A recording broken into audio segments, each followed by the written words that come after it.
মাই god, সরো তোমরা।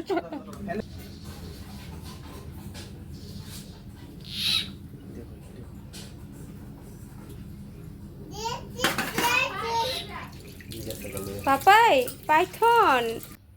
দেখো ফ্রেন্ডস, আজ আমাদের বাড়িতে কোথা থেকে যেন একটা সাপ চলে এসেছিলো। লাস্টে কী হলো সেটা পুরো ভিডিওটা দেখলেই তোমরা বুঝতে পারবে।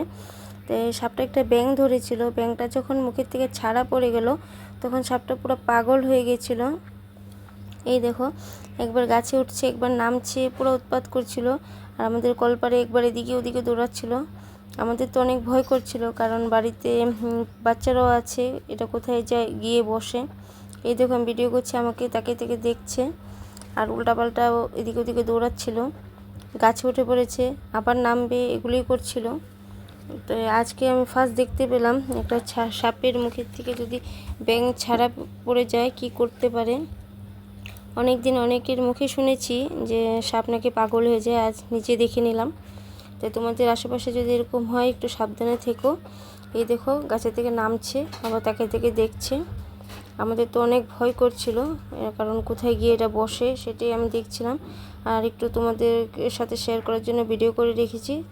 তাই তোমরা একটু দেখো আর সাবধানে থেকো। ধন্যবাদ।